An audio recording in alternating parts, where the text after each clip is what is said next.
Hello, ladies and gentlemen! This week's episode of It's Lainie is fantastic. I am feeling dangerous like James Bond in a Speedo covered in Crisco. I'm gonna slide right down a water slide right now, my slippery little baby boo. Wouldn't that be cool if James Bond was like Mr. Bean? Okay, so this week on the show, I'm gonna talk about the amazing show I had in Madison this week. I'm gonna talk about how my sisters see my comedy, which has been fascinating. The show this week is brought to you by our amazing sponsor, Love. Love for when you are not okay. Love. Also, I'm going to answer the motherfucking question. So I'm excited to have a good day, you guys. Make sure to give us 5 stars on iTunes. Let's do this thing. Here we go. It's Lainie, and that's me.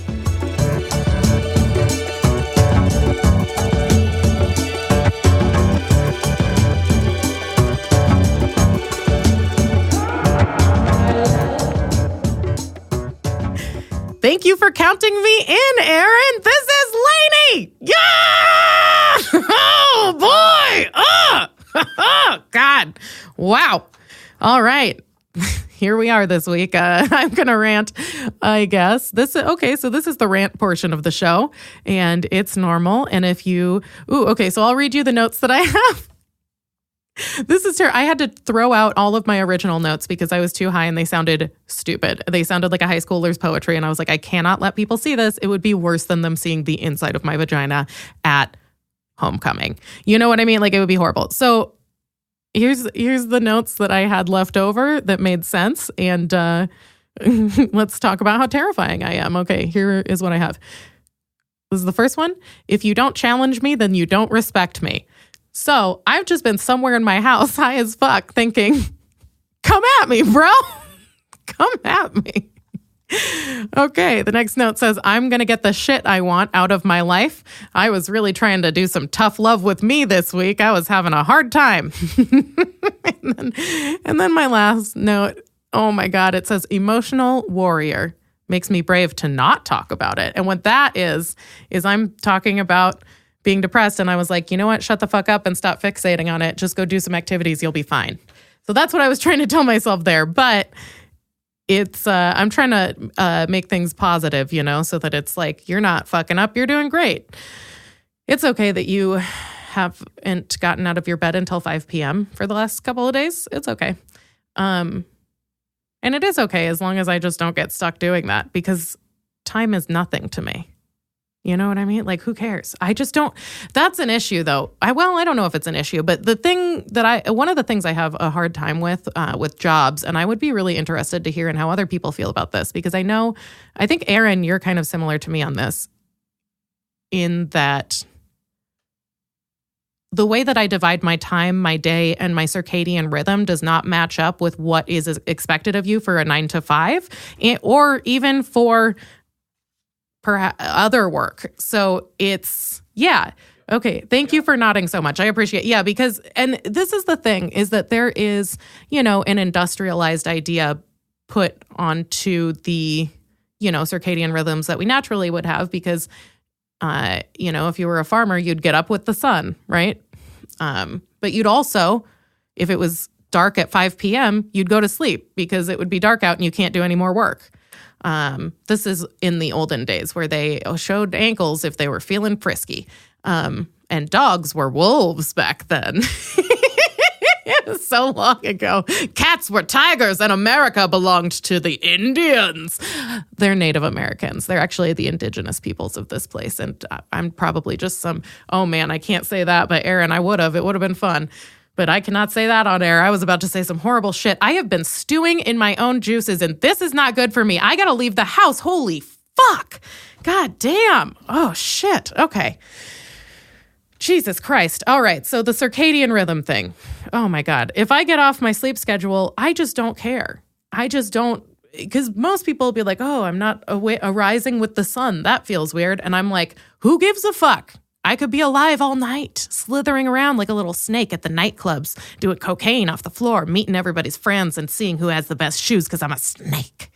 Oh, man. It's just, you know what? Now it's like this show is just, we trapped me in my own brain for a week, and now it's welcome to my brain. Actually, that's, you know what? That's a relief. So welcome to my brain. Here we are. I've been freaking out, but you know what? We're in my brain now, so let's just talk about it.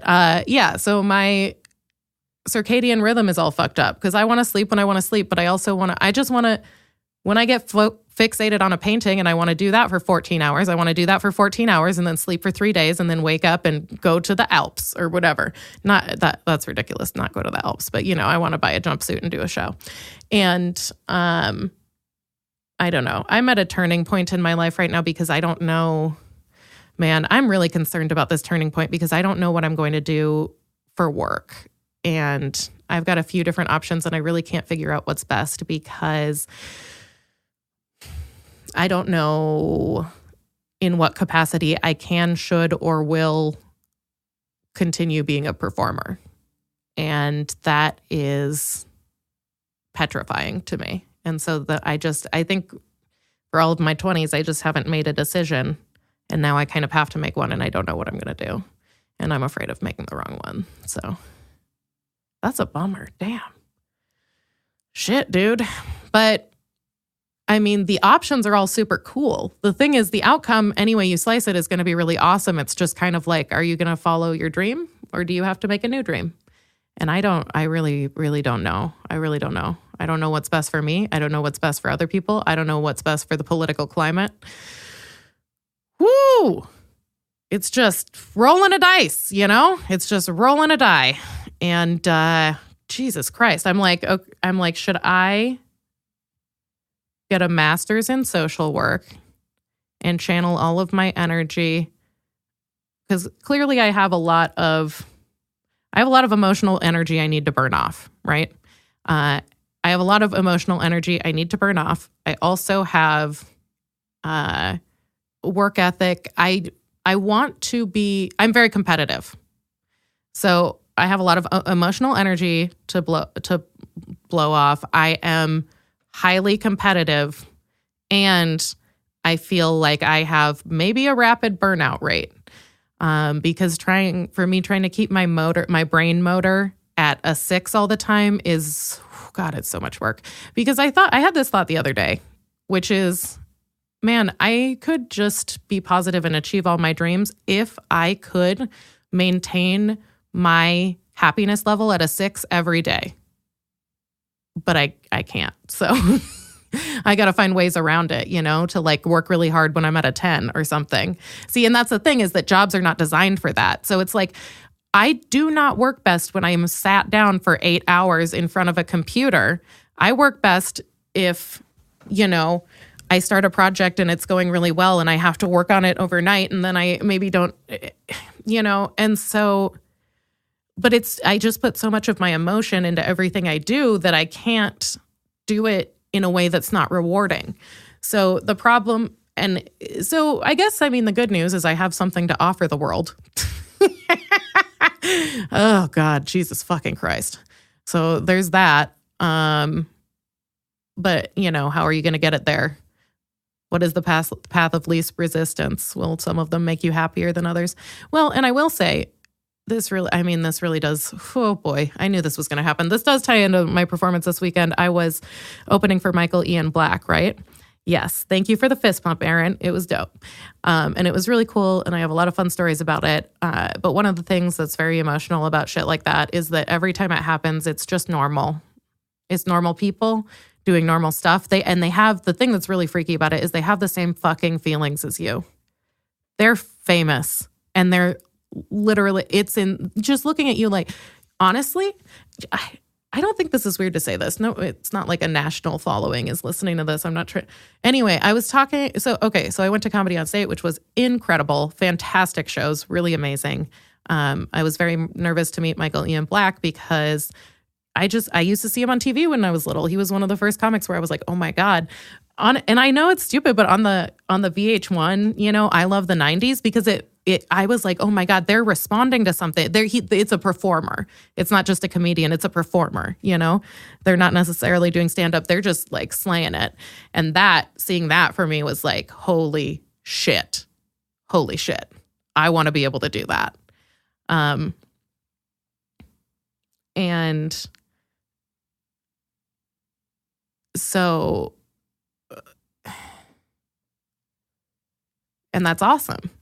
And so, it's super crazy to me whatever. So, I get booked to do this show, which is awesome and really exciting and good because I needed a win because I've been, I don't know how to mark my success in comedy.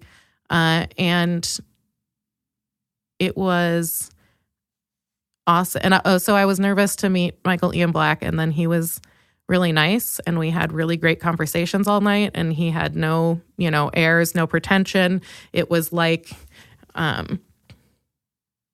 it's the way that working with a professional comedian is, which is, and it depends on if they're an open person or not, which just depends on the type of person. But it's like, I was just having a conversation with like a new pal. And granted, now you're not going to like follow up with that person because they're famous. And, of course it's different in the sense that of reality. But when you're talking to them, it's like, they still just look at you and say shit like, I don't even know if I enjoy this. And you're like, fuck, the idea is that you have it figured out and I'm trying to be you, but they don't. And it doesn't make you happier. And that sucks. But it's also really excellent. And it sucks because it's just like a blow to the stomach every time it happens. Because all comics are always like this. And this is a generalization, not all of them, but working in show business is just exhausting because every time you achieve something, there's just some more exhausted person in front of you looking at you and saying, am I going to make it? And you're like, that's when you made it. And they're like, oh, I'm not even close. And,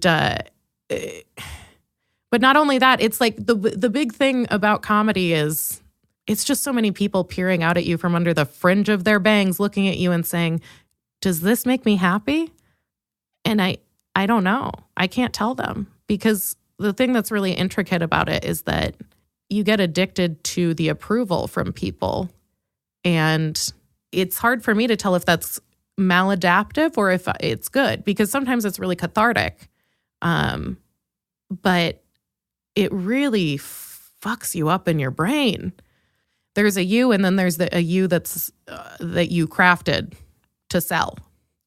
So, but the line between those can only be so strong. The one that you make for them shapes the one that you are. But really, the big thing is that, they just will. It's always just these amazing comedians who just had an amazing set and slayed, and everybody is so excited that they're there, and they made so many people's nights and like brought joy to so many people, and they are sitting there just crumpled afterwards saying to themselves, I don't even know if I like doing this. And that makes it even worse. You're like, you're so good at it, and it's like they can't even, they're like, I don't even know if I like doing this or if I just do it because I do it. And I don't know anymore. I know when I started, it was definitely because I loved doing it. But now I do it because it's like a part of me. Well, it is me. For me specifically, I started when I was 22. So my only concept of me as an adult is a performer. So if I stopped performing, it would be the first time I was an adult without doing that. And I just, oh God, I don't want to, but am I supposed to? I don't know. I know. All right. Well, the good news is that they're good options. So I have to figure out if I'm going to. Telling you, don't quit comedy. Thank you. I appreciate that. That's nuts. Tell me to stop playing the guitar. That's stupid. Why? No, you wouldn't say that to me. Exactly. Oh. All right, let's bring it back around. Okay, so let's say this then. Oh my God, Aaron. So that is a very good example though, because that is how every fucking comedian acts right after they open for some big famous person. They get 500 likes on their Facebook post. They just hung out with fucking Louis C.K. before the dicks or whatever. And then all of a sudden you see them and they're just fucking crying in public. And it's like, bro, we got to figure out a better way to measure success because you can't be feeling hollow after every major accomplishment in your life. So let's figure something out. And mine is ice cream, and I had a bunch this week, and it was awesome. No, but honestly, okay, I didn't know I was going to be that bummed out, but I did preface it at the beginning by saying I knew this was going to happen, and I did. I thought to myself, okay, you have to prepare for, because this cool success is happening. Right afterwards, you're going to feel really hollow and like you've never done anything and like you're worthless. So you just have to remember that you have to have a new goal set and ready to go. Because otherwise you're going to have a dip where you feel like I'm meaningless. Because it's like, what did this get me? Can I pay my rent? No. Can I get booked for jobs? No. Will anybody help me get my bookings? No. Like, do I have to do more work? Absolutely. Do you get paid? Nope. So, I mean, that's difficult. But anywho, but I see it happen with so many comedians, which is that they always crash after something like this happens. So I always, when I see them getting it, I get worried because I'm like, okay, this is going to be awesome for a second. But the second they do it, and probably even a little bit beforehand, it's going to fuck them up super hard. So what do we need to do let's schedule a community garden something because we got to really keep working here, man. And I have not been cranking my shit out this week the way that I should. So now we're back in the studio. We're getting it going. We're hitting the road. We're slapping the pavement, Aaron. We're doing the damn thing. So you know what? This will feed appropriately. Anyway, so that was, come with me on my emotional journey. I told you, we're locked inside my brain today, everybody. And listen, I'm going to try to build a new one. I'm just putting on some additions so that there's less leaking, things like that. The heat stays in kind of. I'm just polishing up the old place, original fixtures, but the flooring, oh my God, renovated. So that's my brain. It's a fixer-upper. You know what I'm saying? HGTV, motherfucker. Everybody has a baby and buys a house. Okay. But this feeds perfectly into what I was going to say. As a result, I have clearly been thinking a lot about my career, about where I'm going, about what I'm going to do next, about what my goals are. So I was thinking about, I have to do all my own branding and stuff, which is, oh God, it's so nerdy. It's so stupid to sell yourself as your own product because it's like shameless. But I just got to a point where I decided, well, you just got to approach it clinically and not have shame about it because otherwise you're going to do it halfway and be tortured the whole time. So, all right, this is capital L, Lainie Leonardson. She's on the box of hair dye. You know what I mean? Like, sure, she farted, whatever. I don't care if I get paid to do a commercial. And I'm not even at that point. I've sold out in my head and nobody's even offered me. Somebody quick, offer me to sell out. I'm trying to do it without you. Oh my God. But I feel like I would be really cute in a commercial if I farted. That'd be so funny. Okay. So anyway, all right, here's the point. You think it'd be funny, Aaron? Yeah. You nodded your head. Thank you. My dude would not. He does not like the butt jokes. I love jokes about butts and I think they're so funny. And you know what? I've talked about this. Aaron thinks they're funny too. We're an odd pairing, Aaron. This has been working well. Actually, do you have a good place for bagels in the city? Because I have been getting the shittiest bagels. I used to work at this Jewish deli, and I had a Reuben when I was in Madison the other day, and it was the worst thing I've ever had. I was like, no. And I was like, this is so silly. But I was sitting there thinking, can nobody make a good corned beef? Like, I was freaking out. I was like, this is not corned beef. This is fucking ham, you Luddites. Fucking Philistines up in this bitch. Everybody's wearing leggings. I might as well kill myself right here. Nobody'll notice. Another white liberal feminist wearing Birkenstocks will come along with her volleyball team and completely ignore the fact that black people exist. That's Madison. That is Madison, Wisconsin. Wow, what a bubble. It is insane. I fucking hate Madison. The comedy club is incredible. And honestly, Madison is really beautiful if you go out where the family homes are by the lakes. Like, it's gorgeous, but it's such a bubble and it's too much of a bubble. Man, I do love Milwaukee. Okay. Anyway, so let's wrap this up with some snippets. Like I was saying, I am my own product. So, hey, what's up? It's Lainie, dude. Motherfuckers, that's me. What's up? This week, in order to create more insight into who might be interested in my comedy so that I could then market to them, which is so lame. But I mean, I don't know. Do you want free tickets? I'll give you free tickets. Honestly, I will. That sounds creepy. Okay. I asked my sisters because I was like, okay, let's ask the people around me. How would you describe my comedy so that then I can put that into the description of my comedy, so you can help me understand how I sound to people. So I was like, let me figure out how they would describe my comedy and who they would say it's for, that'll probably be helpful. So Sisters are very different. So I will read you the answers. I did ask. Okay, so my first sister, Stephanie, these are her answers. She's very encouraging. This is beautiful.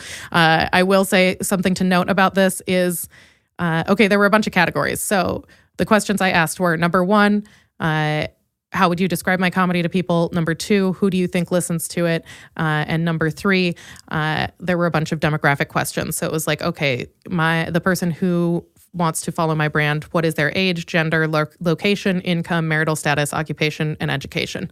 So things of note, when Stephanie answered what their income is, she said, above the poverty line. Then she was like, maybe 30 to 50,000, but some of them just above the poverty line. And I was like, damn, girl, you're slaying it. Yes, that's true. Yes, that's true. Oh, man. Okay, so I asked her, okay, this is very sweet. Okay, so she's fantastic. She came with me to Madison. She really calmed me down because I was going to freak out. And then she was like, well, let's just be fine. And Michael Ian Black did help me put all the candy from the green room into my purse so I could eat it later with my sister. So anyway, he's a great guy. I don't know how you can send him money, but I guess that's movies. Okay, send me money. Venmo at Lainie Leonards. Okay. So here's what Stephanie said about my comedy. I said, how would you describe my comedy to somebody else? She said, it's kind of shocking and energetic, comedy about the female experience, angry and frustrated sometimes, uses topics that are kind of serious and makes light of them. And then she said, she gets really revved up and kicks and goes, don't allow men in your life. Which, good point. I do that. And then she said it's outspoken. So that's how Stephanie described it. Aaron, on a scale of 1 to 10, how much would you say that you agree with that assessment? 9 thumbs up. Yeah, absolutely. I think it sounds pretty balanced. It seems like it's identifying some of the things. And then I said, who listens to it? She said, women in their late 20s, early 30s who want to be edgier than they really are. And they have like a boyfriend and a dog and an apartment. And they like that you're saying crazy stuff so that they feel a little crazy too. 10 out of 10. Ooh, Aaron loves that. Okay. And then this is the last thing she said. People who don't have an outlet and have done what they feel like they were kind of supposed to do. Like got married and have kids, I think is what she's saying. So that's Stephanie. Interesting level. I love having her with me because she has a very good insight on that kind of thing. So now, all right. So now let's hear what Diane said. Okay. I said, how would you describe my comedy? And keep in mind, though, my sisters have been to a ton of my shows and have seen a lot of things. This sister probably has not seen me perform. She hasn't seen me perform in a few years. So this is just her idea of how I am out here in the world living. So I said, how would you describe my comedy? And she said, well, when I tell my friends, I call it grotesque womanhood. It's like drag, but with words. And so then we had quite a long conversation because I said, what the fuck? Okay, all right, whatever. Okay. Grotesque womanhood. The thing about that is that, man, what a great phrase. And she's not wrong, but it does sound pretty negative. You know, it's like, it makes it sound like, oh my God, I'm having this grotesque performance of womanhood and excessively female things, but also I'm just like balloons, you know, that's my thing. I did tell her, she told me to write down, because I mentioned to her, I was like, I do like to think of myself as more made for the circus. And she was like, write that down. That sounds stupid. Okay. And then this is the big part. I asked her who listens to my comedy, and she said, they are sluts and they are messes. And I was like, what? And she said, they are sluts and they are messes. And I was like, the fuck? And I was like, what do you mean sluts? And she was like, well, it's not a bad thing. It's like in the reclaimed sense of the word. And I was like, then why are you saying it with such hate in your voice? Here's what she said. They're sluts and they're messes. They have been in a 4-year relationship where they have lost the will to love. Jesus fucking Christ. Oh my God. Heavy much? Wow. People who are too afraid to be themselves but want to see somebody else do it, and they would never in a million years say that kind of thing. And when they hear you talk, they go, oh. That part I did like. When they hear you talk, they go, oh. Oh my God.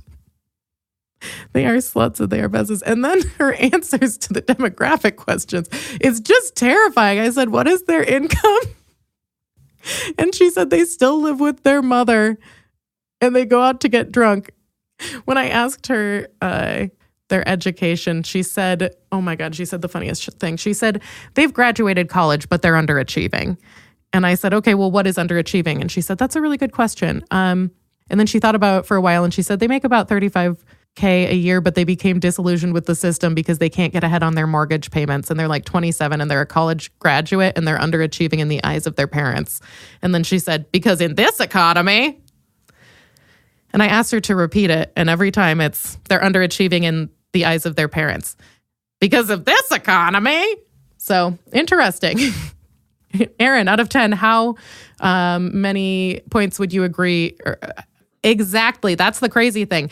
Let me repeat that. Both assessments are extremely similar, although they were worded very differently. That is what is uncanny about it, because I did Diane's first, and I didn't tell Stephanie what was going on because I didn't know I was going to do this. And then I was like, damn, she said such crazy shit. I'm going to compare it to what the other girl says. And so I called Stephanie and she gave the answers. And then I said, okay, now you want to hear what Diane said? And she was like, oh, fuck.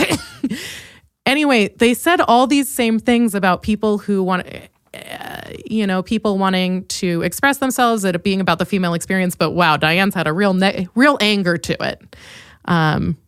But sometimes I do too. So on a scale of 10, what would you say on that one in terms of agreeing with the assessment? So same, like 9. I agree. Interesting. 2 sides of the same coin. Don't worry, my feelings aren't hurt. It's, so that's pretty fascinating. So I guess what I would love to do at this point is, you know what? If you listen to this show, tell me who you are. And that's terrifying. Just send me, it's not a big deal. Just send me like your social security number and I'll write it down. And I would love to have that. So no, but actually it would be very interesting to me because everybody who I spoke to said that my audience is all female. And I, number one, surprisingly do not think that that's the case, but I'd love to get an understanding. So if you listen, I don't know, hit me up and let me know your... I was going to say gender. That's a complicated question, but hit me up and tell me why you like it. No, this is creepy. I'm over it. I'm done with having a brand. I'm Lainie. This week's episode of It's Lainie is brought to you by Love. You can run, but you can't hide. No matter what you do, you're going to have to be responsible for the extent to which you are willing to be emotionally available to the people around you. Love is not only good for your health, but it can make you smarter. 76% of people who are good at loving also have a higher IQ, meaning if you're nice to people, you probably are not a dumb, stupid idiot. Harsh language, you may say. Well, nope. It's just science. People who spend their entire lives focusing on the past and the future miss the present by pushing everybody else out of it until all of their relationships only exist conceptually in the future and the past, making them dumb, stupid idiots. Anyway, we all just got to figure out our own shit enough to be okay. What time is it, guys? It's time for the motherfucking question!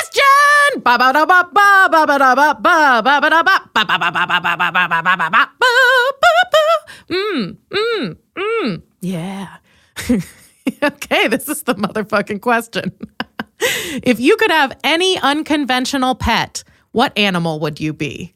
And yes, that was a typo that I then transcribed with the typo because I like the way that the typo made the question crazy. So I'm keeping it. I'm keeping it, dude. Thank you for the question. Here we go. And I did clarify this with the person who wrote it, and I'm totally ignoring that clarification because this way is funnier because it's nonsense. And I like nonsense because I think the world is a playground where you need financial assistance. Okay, so the world it's just like a big playground, except you're in debt. Okay.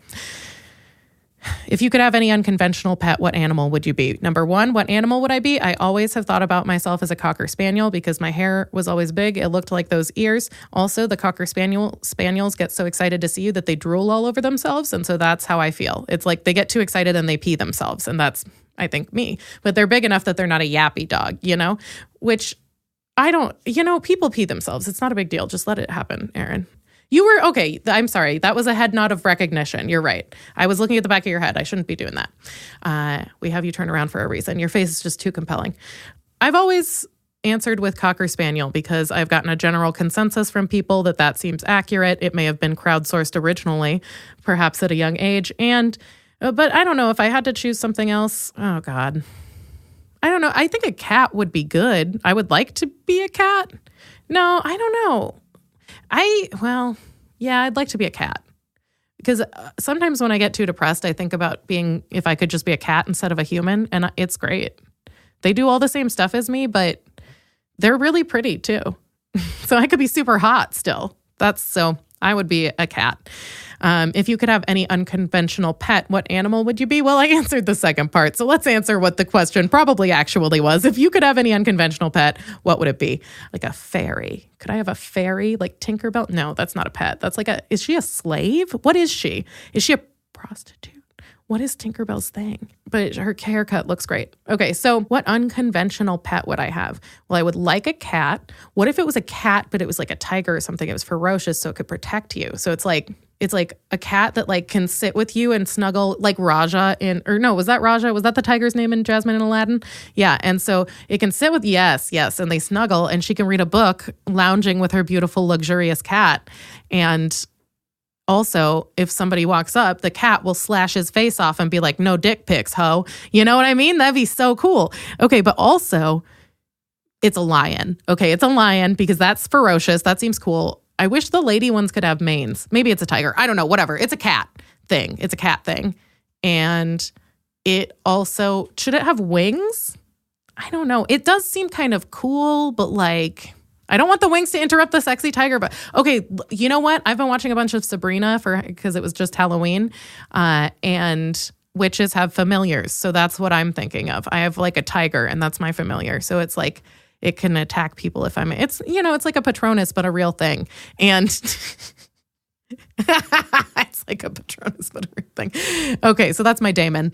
I guess I just want a tiger. I guess that's the answer. I want a tiger because I'm like, wow, it could be anything. You could explore, like you could give it wings, but it's like, nah, that'd fuck up a tiger. That's a badass tiger. You don't want it to have wings. It's confused. Can you imagine a tiger dangling from wings going through the air? It'd be confused. It'd be swatting at birds. It'd be trying to eat them. But on the ground, a tiger knows what it's doing. It's coiled. It's ready to pounce. It's a predator of the forest and it has sex on stuff. Yeah, tiger spray.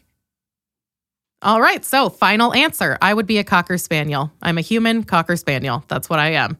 And if I had to choose a pet, it would be a bitchin' ass tiger. I would keep that tiger. I would hang out with that tiger. I would go to nightclubs with that tiger. Do you understand? Ooh, we would do shots together. That'd be a sexy ass tiger. Can you imagine how hot I would look up in the club with my sexy tiger? I'm riding it around. Like, that's dope. And that was the motherfucking question. All right, everybody. Thank you so much for being here with us this evening. You are fantastic, and I really, truly love you for listening. The best thing you can do for this show, if you enjoy it, if you listen to it, if you like it, or if you just want me to get a win, even though you don't think I'm very funny, I'm fine with that. Do not give a shit. Shameless self-promoting at this point. The best things you can do for the show, number one, tell a friend. Let a friend know, have them check it out, see if they like it. If they don't, your friendship's over. Not a big deal. I'm your friend. I will always be here for you, intimately. The best things you can do are tell a friend or give us a 5-star review on iTunes. I would really, really, really appreciate it. Every word that you write helps. It doesn't even matter if it's fart, right? Fart, fart, fart. Maybe that's too much. It doesn't matter if it's fart. So everybody who leaves us a 5-star review on iTunes, I'm going to shout you out next week on the podcast. So very excited about that.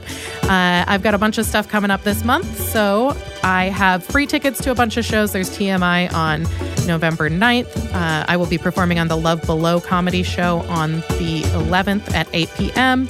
I will be performing on Backroom Comedy Friday the 16th at 8 p.m.